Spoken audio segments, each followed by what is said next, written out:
હા મિતુલભાઈ, ઓ મિતુલભાઈ, અરે હું છે ભાઈ, આવો આવો બપોર વેરાના હું યાર હુવા તો દ્યો.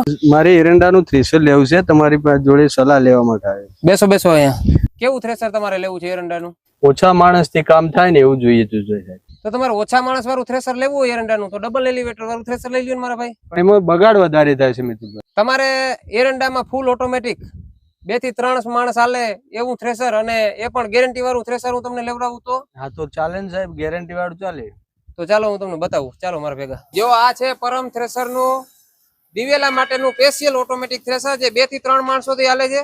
પરમ થ્રેસર એક પહેલી એવી કંપની છે જે દિવેલા માટેનું સૌ પ્રથમ ઓટોમેટિક થ્રેસર બનાવ્યું છે, અને એને 4 વર્ષનો અનુભવ છે. 4 વર્ષમાં જે ખામીઓ આવી છે એના સુધારા વધારા કરીને આ થ્રેસર બનાવ્યું છે, અને 650 આસપાસ લગભગ અત્યાર સુધીમાં 4 વર્ષમાં થ્રેસર વેચ્યા છે. એટલો એને જે છે એરંડાના થ્રેસરમાં અનુભવ છે. અને મિતુલભાઈ તો આની સિસ્ટમ વિશે સમજાવો ને. આની સિસ્ટમમાં જો અહીંયા આવતા રહ્યો, આ છે 3 ફૂટનો ઓર. તમે આમ જોઈ શકો છો કે આરામથી નીચે ઉભીને તમે આને ઓર કરી શકો છો. કોઈ ટેબલની કે કોઈ વસ્તુની જરૂર નથી. અને ડ્રમની અંદર જ્યાં ઘસારો થ્રેસરમાં થાય છે ત્યાં બધી જગ્યાએ ચેકર પ્લેટ આપવામાં આવેલી છે, એટલે થ્રેસરની જે છે મજબૂતાઈ વધી જાય. બીજું જુઓ કે આ જે મેન પુલી છે ને, અહીંયા 3 પટ્ટા આપે છે, જેથી કરીને ટ્રેક્ટર ફરતું હોય પૂરેપૂરા આરપીએમ અહીંયા ફરે, પટ્ટા સ્લીપ ના મારે. હવે તમને ઓલી બાજુ મેં બધું બતાવી દીધું કે ઓછા માણસથી ઓર થાય, કોઈ માણસની જરૂર ના પડે. હવે જે આપણે દોડી નીકળતી ને બંને ચારણામાં, એ બંને ચારણાની દોડી અહીંયા એક જ સુપડીમાં ભેગી કરીને એલિવેટર દ્વારા આપણે જે છે હા એ પાછું ઓરમાં વયું જાય, એટલે અહીંયા કઈ માણસ જોઈએ નહીં. બીજા નંબરમાં અહીંયા છે બીજું એલિવેટર દાણાનું. આ દાણાનું એલિવેટર જો તમારે બોરી ભરવી હોય તો એક માણસ અહીંયા જરૂર પડે.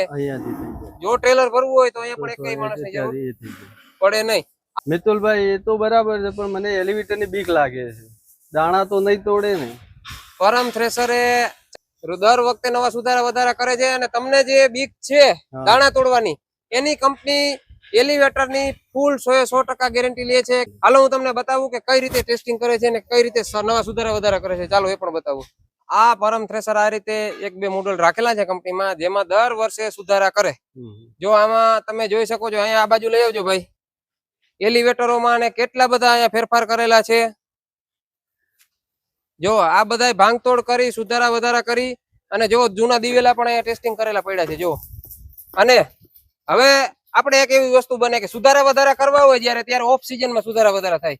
તો સુધારા વધારા ઓફ સિઝનમાં કરવા માટે જે છે પાકની ત્યારે જરૂર હોય ત્યારે પાક હોય નહીં, તો એના માટે પરમ થ્રેસર શું કરે છે એ તમને બતાવું. ચાલો આવો. હવે જે સુધારા વધારા આપણે કરતા હોય ત્યારે માલ હોય નહીં. આ છે ગયા વર્ષના એરંડા, તમે જુઓ.